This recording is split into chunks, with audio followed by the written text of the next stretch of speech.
So today is the last day of Tales of Contact, Cultures, and Community.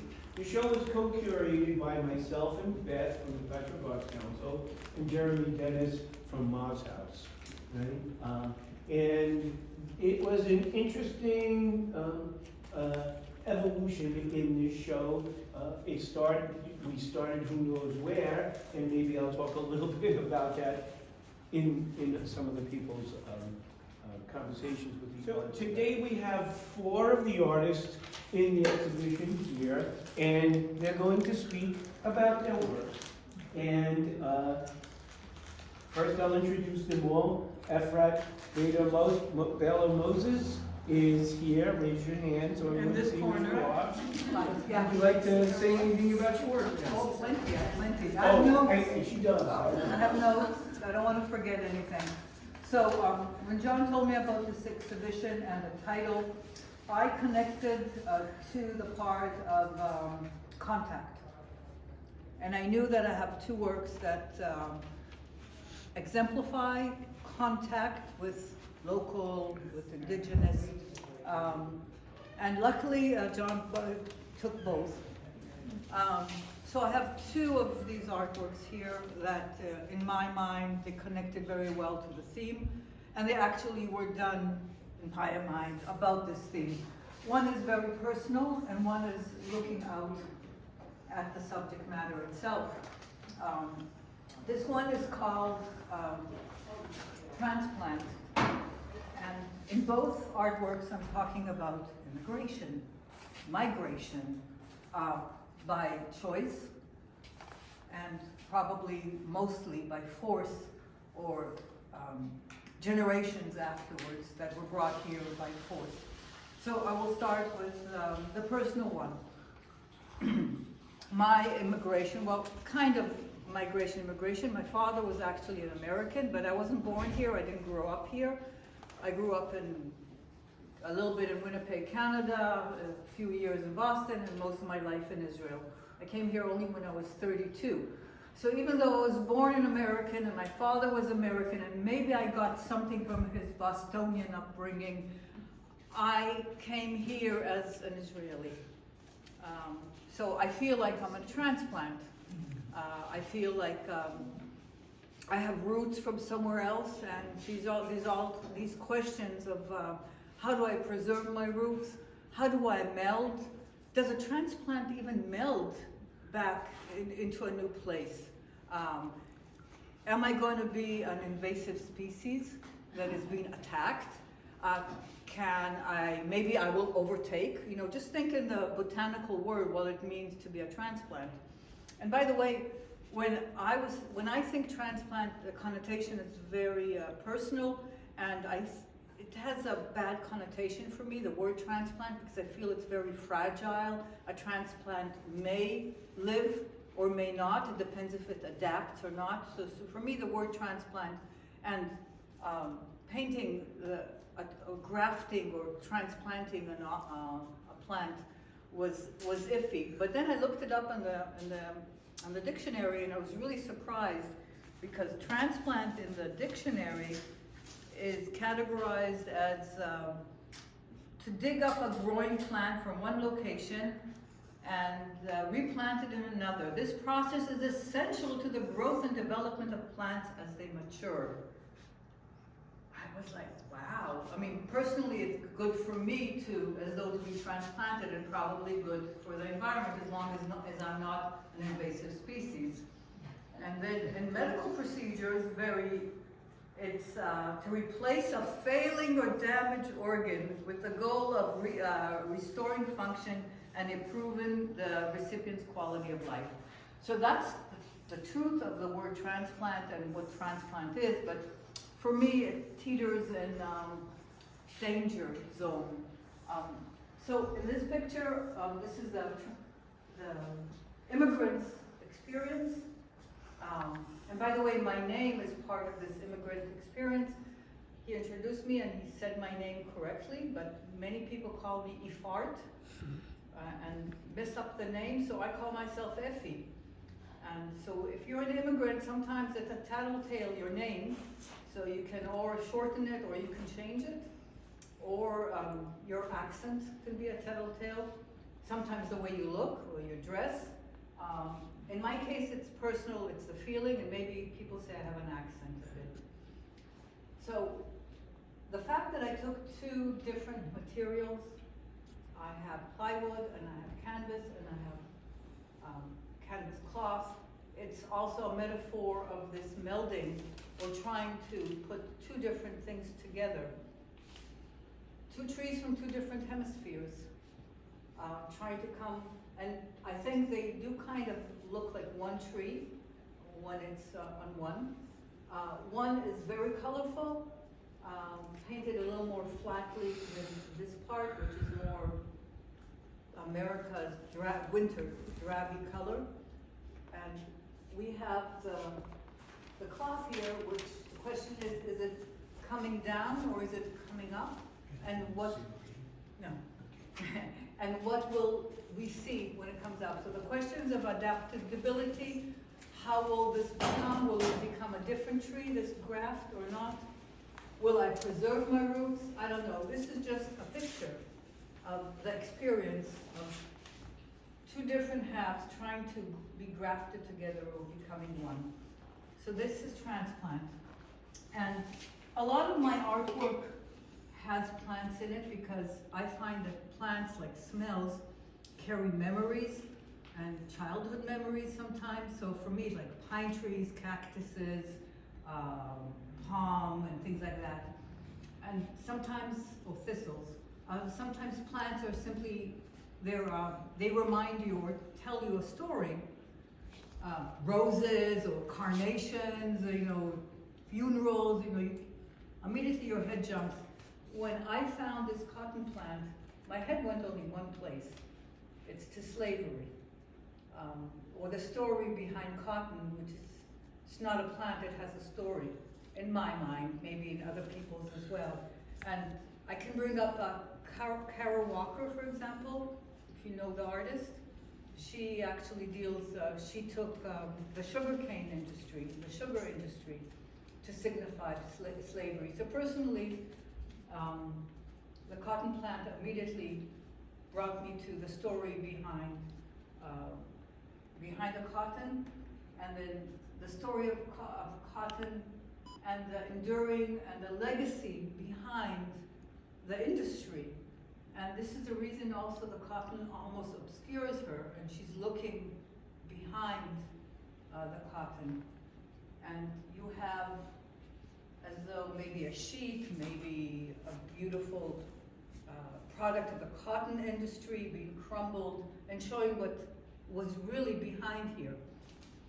And as you notice, I use the back and the front of the canvas many times to signify hidden meanings or things that are behind or things that we don't know what's in front. There's an illusion that there is something in front. We don't know what it is. So this is also talking about past and present, things that are hidden. And the story, of course, each one knows their history, but if this is immigration from, because I wanted to immigrate, this is of course immigration by force. And the title, The Fabric of Our Lives, I'm sure most of you know this is the slogan of the cotton industry, which is pretty ironic that it's the fabric of our lives, we wear it, but it's also the fabric of American history. This is what ran the engine of commerce, not the cotton, but actually the slaves that were brought here forcibly, and this is their contact. When we say tales of contact, for me this is a big tale of the American experience, this kind of migration, immigration. So these are my two art pieces, and if you have any questions. Thank you. Thank you.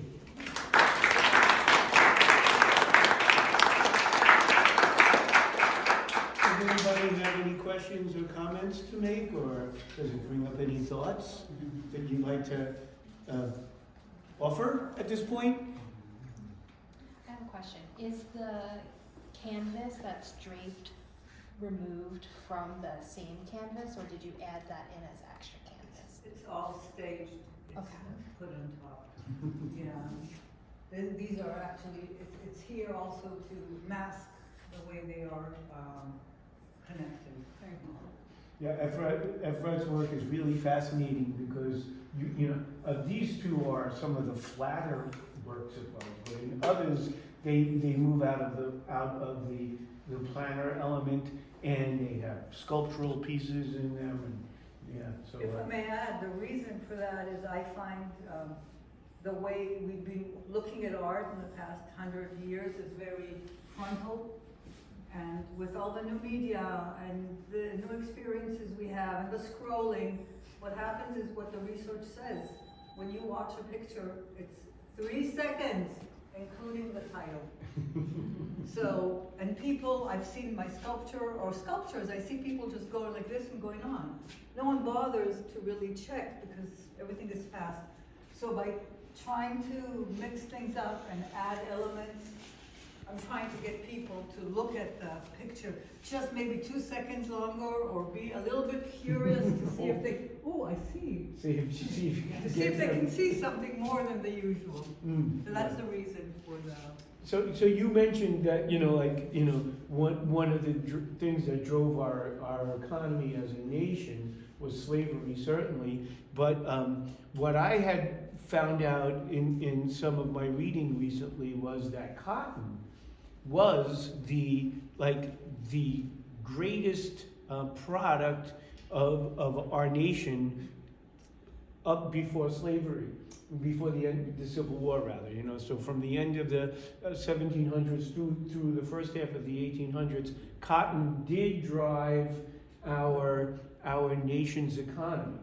And you think about, well, where did cotton come from? Well, there was linen, which came from flax before that, and before that there was silk, right? So these ideas of being able to make textiles were always part of a major portion of the economy of whoever controlled the leading product of textiles. And it helped that you had slaves. And that helped, certainly. Made it cheaper, like the China. Yeah, and for Karawaka, the sugar, similar thing, the Yeah. sugar was primarily a product of the Caribbean. Right. Right. Anybody else would like to make any comments or any thoughts about these pieces? Sure. I have not any question. I want to admire your work. It is very creative. It is very beautiful. You show this part, show the normal part of a framework, that it shows that, in my opinion, that it shows hope. And the other side, there's the other side of the frame, that it shows the sadness or the hard part of life. So, and the curtain that you put them between two of part, it shows that it is most shows the hope that separate this part.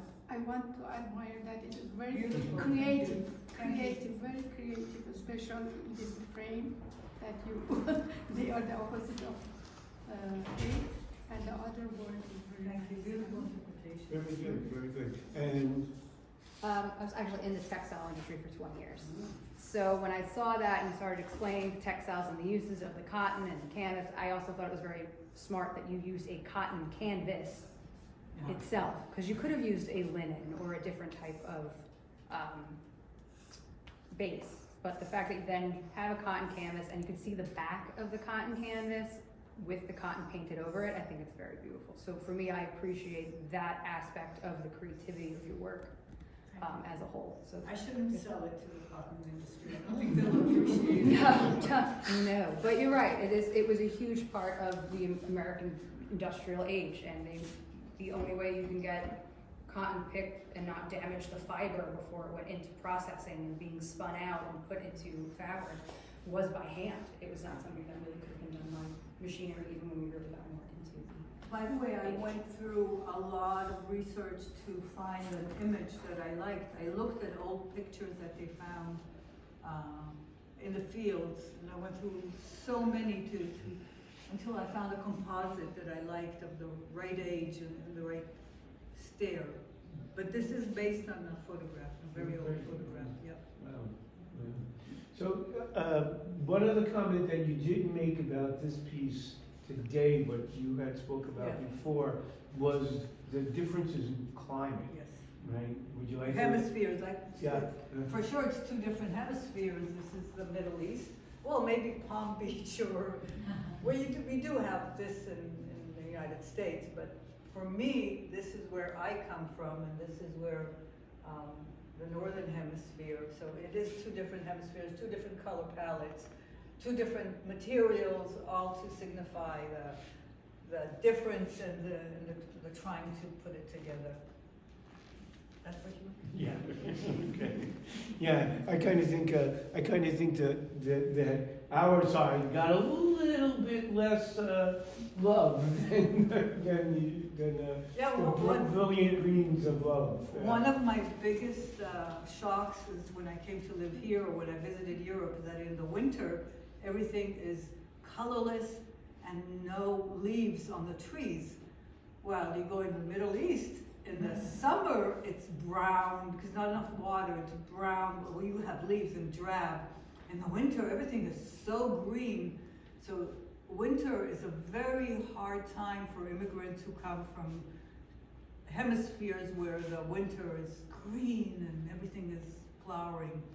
So it's very depressing to be in the winter here. And this is winter, I made sure to put some snow up there. All right, okay, so I interpreted that correctly. Yes, you All did. right. Well, thank you. Does anybody else want to make any comments? No, thank you. Thank you.